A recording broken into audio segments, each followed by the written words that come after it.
है। इसका अर्थ यही है कि भक्ति मार्ग में राम को भगवान मान लिया है। रामायण में भगवान किसको माना है? राम को माना है या शंकर को माना है? राम को भगवान माना है। तो भगवान, भक्त तो जानते ही नहीं कि भगवान क्या होते हैं।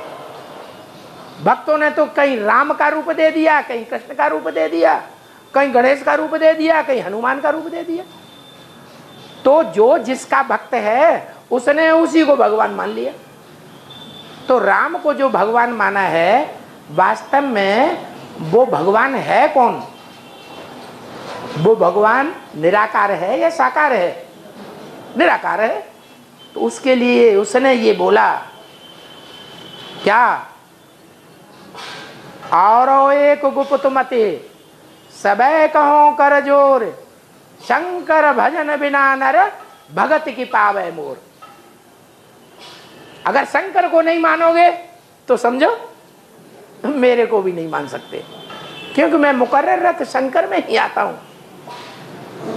मेरे साथ एक शंकर ही देवता है 33 करोड़ देवताओं के बीच में, जिसका नाम मेरे साथ जोड़ा जाता है, और उसको ही तुम नहीं मानोगे तो मेरे को नहीं पा सकते।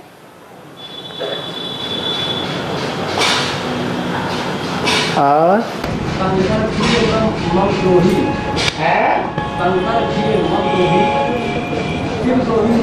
शिवद्रोही मम दास कहावा, सो नर सपने मोह न पावा।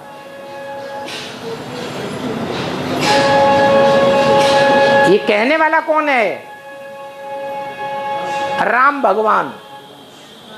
रामायण में ये कहने वाला राम भगवान स्वयं कहता है। भक्तों ने तो उसे राम मान लिया, लेकिन है तो शिव की बात ना। तो वो शिव ही स्वयं कहता है।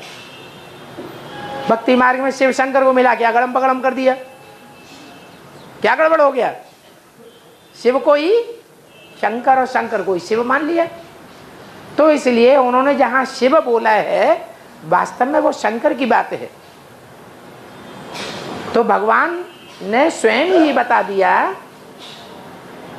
कि शंकर द्रोही मम दास कहावा, सो नर सपने मोह न पावा। वो स्वप्न में भी मुझे नहीं पा सकता।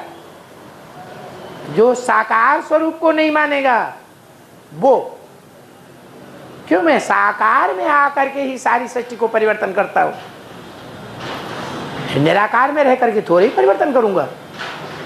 साकार में आकर के ही सारा राज समझाता हूं। निराकार में कैसे समझाऊंगा?